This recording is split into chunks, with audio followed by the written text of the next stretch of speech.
1. Our knowledge conversant about our ideas only. Since the mind in all its thoughts and reasonings hath no other immediate object but its own ideas, which it alone does or can contemplate, it is evident that our knowledge is only conversant about them. 1. The monad, of which we shall here speak, is nothing but a simple substance, which enters into compounds. By simple is meant without parts. The Odyssey 10. 2. Knowledge is the perception of the agreement or disagreement of two ideas. Knowledge then seems to me to be nothing but the perception of the connection of an agreement or disagreement and repugnancy of any of our ideas. In this alone it consists. Where this perception is, there is knowledge, and where it is not, there, though we may fancy, guess, or believe, yet we always come short of knowledge. For when we know that white is not black, what do we else but perceive that these two ideas do not agree?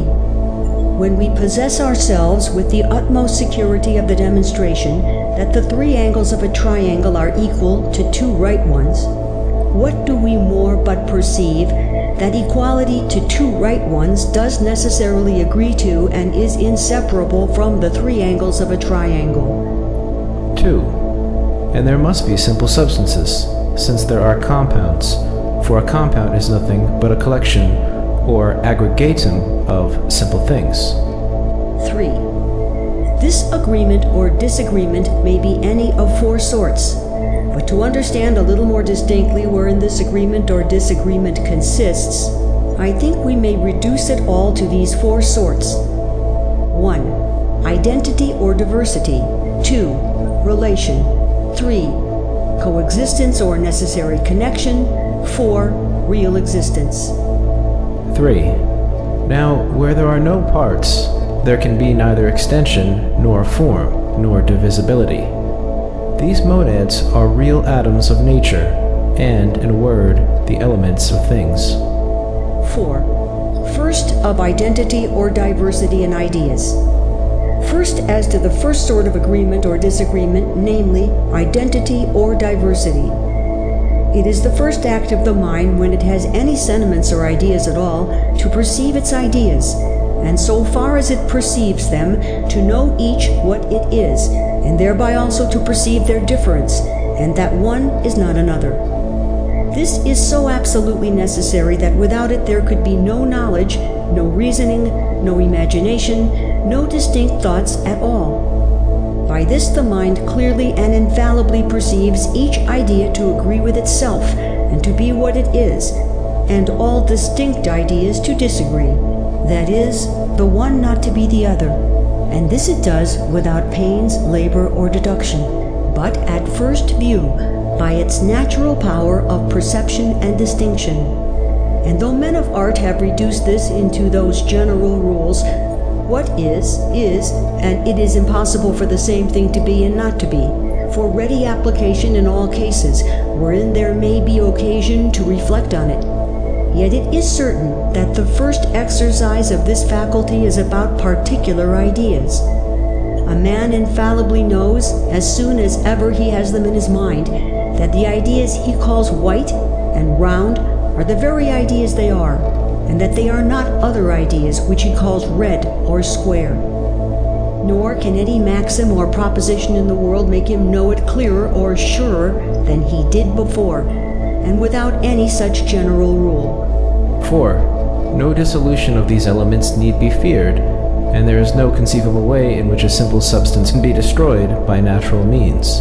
The Odyssey 89. 5. For the same reason, there is no conceivable way in which a simple substance can come into being by natural means, since it cannot be formed by the combination of parts, composition. 6. Thus it may be said that a monad can only come into being or come to an end all at once. That is to say, it can come into being only by creation, and come to an end only by annihilation, while that which is compound comes into being or comes to an end by parts. This, then, is the first agreement or disagreement which the mind perceives in its ideas, which it always perceives at first sight, and if there ever happen any doubt about it, it will always be found to be about the names and not the ideas themselves, whose identity and diversity will always be perceived as soon and clearly as the ideas themselves are, nor can it possibly be otherwise. 7. Further, there is no way of explaining how a monad can be altered in quality or internally changed by any other created thing, since it is impossible to change the place of anything in it, or to conceive in any internal motion which could be produced, directed, increased, or diminished therein. Although all this is possible in the case of compounds, in which there are changes among the parts. The monads have no windows through which anything can come in or go out. Accidents cannot separate themselves from substances, nor go about outside of them, as the sensible species of the scholastics used to do. Thus, neither substance nor accident can come into a monad from the outside. 5. Secondly, of abstract relations between ideas. Secondly, the next sort of agreement or disagreement the mind perceives in any of its ideas may, I think, be called relative, and it is nothing but the perception of the relation between any two ideas of what kind soever, whether substances, modes, or any other.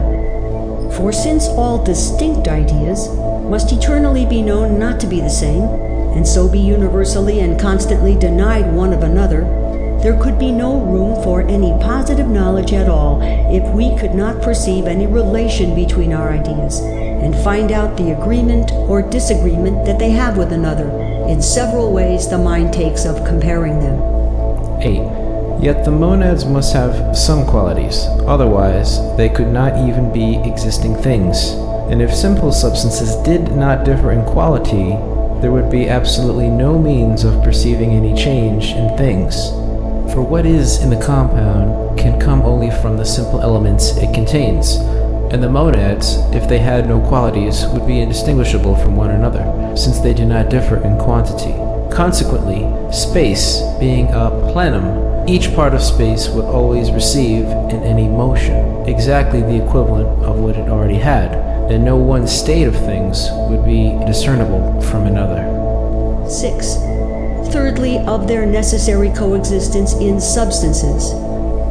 Thirdly, the third sort of agreement or disagreement to be found in our ideas, which the perception of the mind is employed about, is coexistence or non-coexistence in the same subject. And this belongs particularly to substances. Thus, when we pronounce concerning gold that it is fixed, our knowledge of this truth amounts to no more than this: that fixedness, or a power to remain in the fire unconsumed, is an idea that always accompanies and is joined with that particular sort of yellowness, weight, fusibility, malleableness, and solubility in aqua regia, which makes our complex idea signified by the word gold. 9. Indeed, each monad must be different from every other. For in nature, there are never two beings which are perfectly alike, and in which it is not possible to find an internal difference. For at least the difference founded upon an intrinsic quality, denomination. 7. Fourthly, of real existence agreeing to any idea. Fourthly, the fourth and last sort is that of actual real existence agreeing to any idea. Within these four sorts of agreement or disagreement is, I suppose, contained all the knowledge we have or are capable of. For all the inquiries we can make concerning any of our ideas, all that we know or can affirm concerning any of them is that it is or is not the same with some other, that it does or does not always coexist with some other idea in the same subject, that it has this or that relation with some other idea, or that it has a real existence without the mind. Thus, blue is not yellow is of identity. Two triangles upon equal bases between two parallels are equal is of relation. Iron is susceptible of magnetical impressions is of coexistence. God is of real existence.